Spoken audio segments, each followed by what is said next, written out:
વરસાદને વધુ એક અપડેટ સામે આવી રહી છે।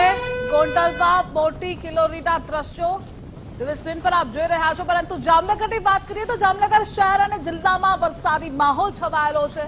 વરસાદથી શહેરના અનેક વિસ્તારો પાણીમાં ગરકાવ થયા છે। જોડિયા, ધ્રોલ, કાલાવડ, જામજોધપુર અને લાલપુરમાં પણ સ્થિતિ વણસી રહી છે। તમામ તાલુકાઓમાં 5 ઇંચથી વધુ વરસાદ પડ્યો છે અને આજ ધોધમાર વરસાદથી જનજીવન પ્રભાવિત થયું છે।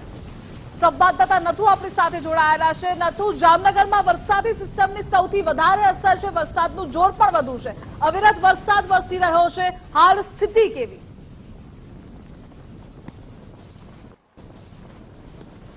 ધ્રુવિશા, છેલ્લા 24 કલાકથી જામનગર શહેરમાં ભારે વરસાદ પડી રહ્યો છે। ગુજરાત ફર્સ્ટ ગ્રાઉન્ડ ઝીરો પર છે। છેલ્લા 24 કલાકથી જ્યાં પાણી ભરાયા છે ત્યાં ગુજરાત ફર્સ્ટ હંમેશા અગ્રેસર રહ્યું છે। જોઈ શકાય છે આ જામનગરની હરિદ્વાર સોસાયટી છે, ગુલાબનગર સામેની આ સોસાયટી છે કે જ્યાં હાલ જે છે તે મકાનો પાણીમાં ગરક થયા છે। જોઈ શકાય છે આ દરવાજાની હાલત શું છે, અંદરની હાલત શું છે, કારણ કે જે રીતના પાણી અંદર ઘૂસી ચૂક્યા છે, અહીંના રહેવાસીઓ જે છે તે ઉપરના માળે શિફ્ટ થવા મજબૂર બન્યા છે। કારણ કે અહીં જોઈ શકાય છે આજે જે દરવાજો છે, પ્રથમ દરવાજો છે, એ લગભગ 3 ફૂટ પાણીમાં ગરજ છે। ધ્રુવિશા, સામે પહેલા માળ ઉપર પાણી ભરાયું છે, એટલે કે ઉપર જે રહેવાસીઓ છે તેને મજબૂર થઈ જવું પડ્યું છે। આ એકમાત્ર મકાન નથી, પરંતુ જ્યાં જોઈ શકાય છે દૂર દૂર સુધીના આ જે ઘરો છે તેમાં પાણી ઘૂસી ચૂક્યા છે। છેલ્લા 24 કલાકમાં જામનગર શહેરમાં 15.5 ઇંચ વરસાદ પડ્યો છે, જેના પરિણામે આ પાણી છે તે ભરાયા છે। જોઈ શકાય છે આ મકાનની હાલત જોઈ શકાય છે। કેમેરામેનને કહીશ કે અંદર સુધીના દ્રશ્યો બતાવે કે જે પાણીમાં ગરજ થઈ ચૂક્યું છે। આ મકાન છે હરિદ્વાર સોસાયટીનો આ વિસ્તાર છે કે જ્યાં પાણી લગભગ ગોઠણ સમાણા ઘરમાં ભરાયા છે। જોઈ શકાય છે કે અહીં જે રહેવાસીઓ છે પારાવાર હાડમારીનો સામનો કરી રહ્યા છે। અહીં આવેલી આખી સોસાયટી છે તે ધ્રુવિશા પાણીમાં ગરદ થઈ ચૂકી છે। અહીંના રહેવાસીઓને છેલ્લા 24 કલાકથી હાડમારીનો સામનો કરી રહ્યા છે।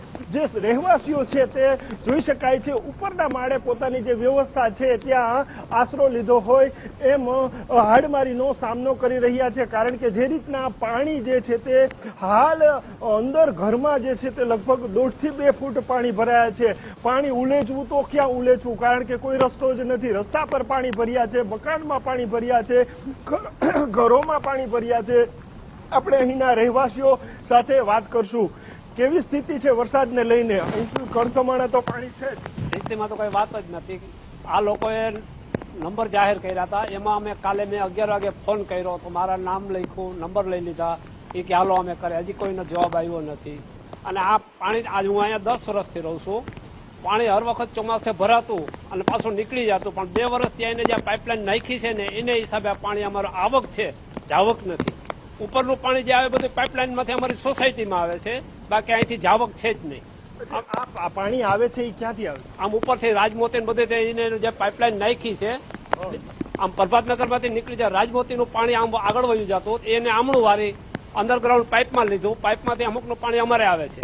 અમારું પાણી નિકાલને બદલે આવક છે, અહીંથી જાવક નથી। રજૂઆત એટલી કરી છે પણ હજી કોઈ જવાબ દેતું નથી। બેન, કેવી હાડમારીનો સામનો કરવો પડી રહ્યો? દર વર્ષે આવી નુકસાની ન પોસાય ને, બધા મધ્યમ વર્ગના માણસો હોય, બરોબર ને? હવે દર વર્ષે આ થાય, 2 વર્ષથી તો એક બધું છે જ, બરોબર? ઘરમાં શું વસ્તુ ન હોય, બધી વસ્તુ હોય ને। ખાવા પીવા માટે શું કર્યું છે? હવે કાલ બપોરે જઈમાં ન જઈમાં એ બધા એમનામ છે કાલના। તંત્ર એમ કે છે અમે લોકો સુધી પહોંચીએ છીએ, લોકોને ફૂડ કોઈ બધાને કોઈ બી ને પૂછ્યું, જો કોઈ કરતા કોઈ અહીં આવ્યું જ નથી, કોઈ નથી આવ્યું કોઈ। હજી તંત્ર પહોંચ્યું નથી, અહીં તંત્ર પહોંચ્યું નથી। આપણે અન્ય રહેવાસીઓ સાથે પણ વાતચીત કરવાનો પ્રયાસ કરશું। જોઈ શકાય છે અહીંની હાલત જે છે તે રહેવાસીઓની હાલત જે છે, મકાનની હાલત છે તે જોઈ શકાય છે। અહીં પાણી ભરાયેલા છે, શેરીઓમાં તો પાણી ભરાયેલા છે, પરંતુ ઘરોમાં પણ પાણી ઘૂસી ચૂક્યા છે। આપણે અન્ય એક જે અસરગ્રસ્ત છે તેની સાથે વાત કરશું। બેન, કેવી સ્થિતિ, શું હાલત છે? ગંભીર છે ભાઈ, કાલનું પાણી ભરાયેલું છે, તંત્ર કોઈ અહીંયા સુધી પહોંચ્યું નથી ફૂડ પેકેટ અમે કાલ બપોરના જઈમાં પછી કોઈ છોકરા છે કોઈ પણ જમેલા નથી કાલના। કેવી રીતે રસોઈ બનાવી, આવી રીતે અમે પાણીમાં નથી નિકાલની કઈ વ્યવસ્થા થતી। કેટલો વિસ્તાર છે આવો કે જ્યાં પાણી ભરાયેલા છે?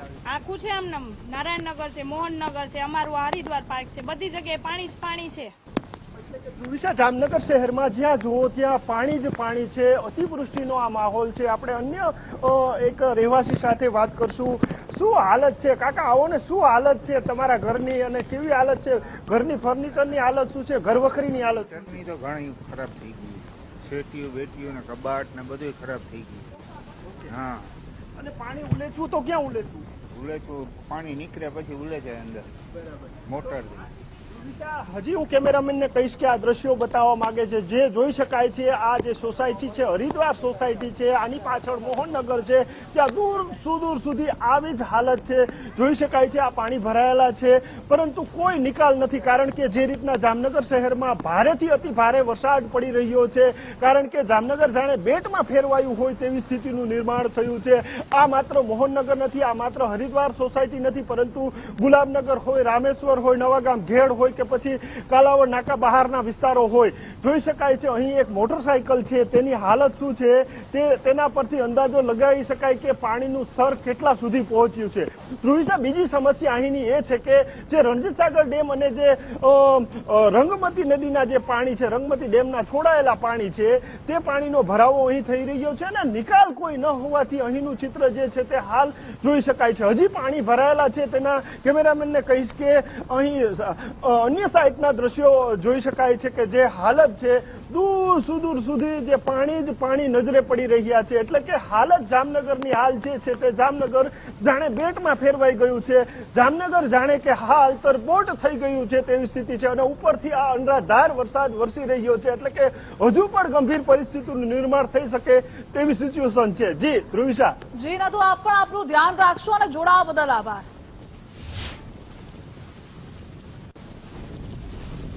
તો જામનગર પાણીમાં તરબોળ થયું છે. અનેક વિસ્તારો પાણીમાં ગરકાવ થયેલા છે. કમર સવા ગળાનું પાણી ભરાયા છે. અનેક મંદિરો પણ પાણીમાં ગરકાવ થયા છે. ચારે તરફ માત્ર અને માત્ર પાણી જ છે. હજુ પણ સ્થિતિ અહીં વિકટ બની શકે છે, કારણ કે વરસાદી સિસ્ટમ આજના દિવસે અહીં સક્રિય થયેલી છે. એટલે ખતરનાક આજનો આ દિવસ જામનગર વાસીઓ માટે સાબિત થઈ શકે છે. તો એલર્ટ, સાવચેત અને સચેત રહેવું પણ એટલું જ જરૂરી બન્યું છે. બે અલગ અલગ દ્રશ્યો, એક તરફ આકાશી દ્રશ્યો જામનગરના આપ જોઈ રહ્યા છો કે જ્યાં વરસાદે તારાજી સર્જી છે, એ જ તબાહીના દ્રશ્યો, અને બીજી તરફના દ્રશ્યો કે જ્યાં વાહન ચાલકો, રાહદારીઓ હેરાન પરેશાન થઈ રહ્યા છે આ વરસાદના કારણે. કારણ કે સતત વરસાદ વરસી રહ્યો છે. અનરાધાર વરસાદના કારણે જનજીવન અસ્તવ્યસ્ત થયું છે. લોકોને ખાવાના પણ ફાંફા પડે છે તેવી સ્થિતિ સર્જાય છે.